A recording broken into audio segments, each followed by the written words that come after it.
Hi, how's it going? While looking for potentially good value budget microphones to check out, I found the ESI CosMik 10.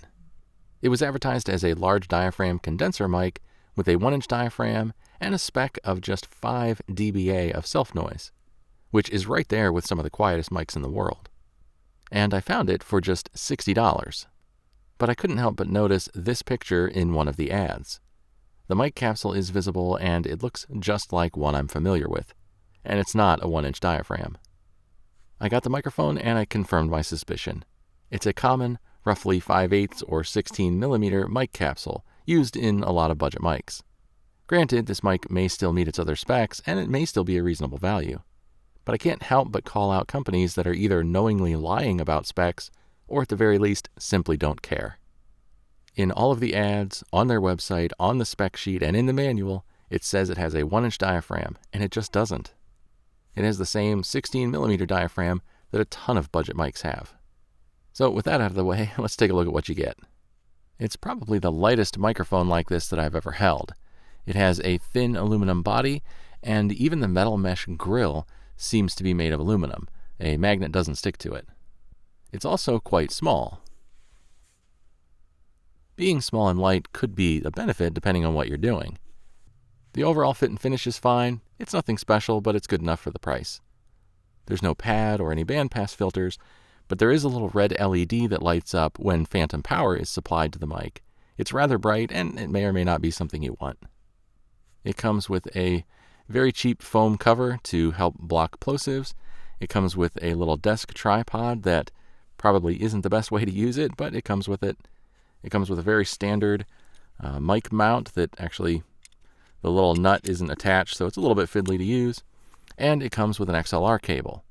The XLR cable has very thin conductors, and the connections inside aren't the worst I've seen, but they do have a loose strand or two dangling about.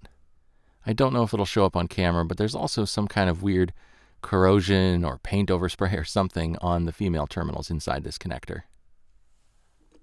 So that's what you get, but how does it sound? Now I'm recording with the ESI CosMik 10 about 6 to 8 inches away from my mouth here in my reasonably well-treated sound booth. I'm also recording with a Focusrite CM25 Mark III. I'll switch back and forth so you can compare the sound. After I record, I'm going to take these mics apart, but I'll go ahead and put that video in right now so you can see that the mic capsule is exactly the same in these two mics. I may still have some other cheap mics kicking about with this same capsule just glued into a different plastic holder. If so, I'll show that too. Just because they have the same capsule doesn't mean they'll sound identical or are the same quality. Not necessarily. There can be more to how a mic sounds than just the capsule. But it's still annoying to have a company boast about using a special 1-inch diaphragm mic capsule only to find out that they're using the same 16 millimeter commodity mic capsule that cheap microphones have been using forever.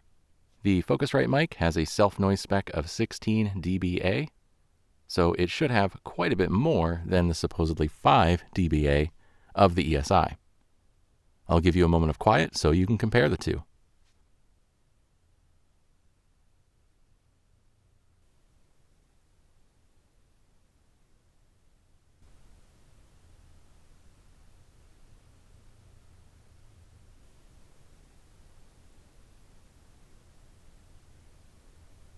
Now I'm recording with both the ESI CosMik 10 and the neat Worker Bee. The Worker Bee has a self-noise spec of 9.5 dBA. That's very low, and I wouldn't expect there to be a huge difference between these two, but at just 5 dBA, the CosMik 10 should be the quieter mic. The Worker Bee is no longer available, and it seems like even the newer version might be discontinued now.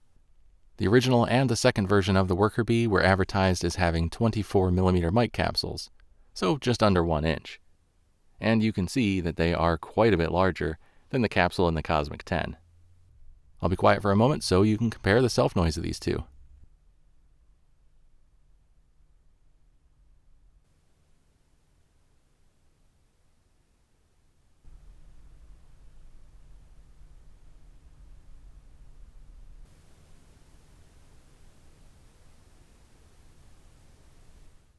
I was going to switch to a more expensive mic with an even lower self-noise spec that's still higher than the supposed spec of the CosMik 10, but I don't see the point. I think it's already clear that the CosMik 10 just isn't as quiet as it claims. Even while monitoring the audio while recording, the noise of the CosMik 10 is noticeably higher than the Worker Bee and a couple others in the 7 to 12 dBA range that I checked. At this point, I'm comfortable saying that the 5 dBA self-noise spec is simply not true. False specs aside, the self-noise of this mic isn't terrible, and it sounds okay. It sounded a bit less present or almost veiled at the top end compared to some other mics, and it doesn't seem to extend quite as far into the low end either.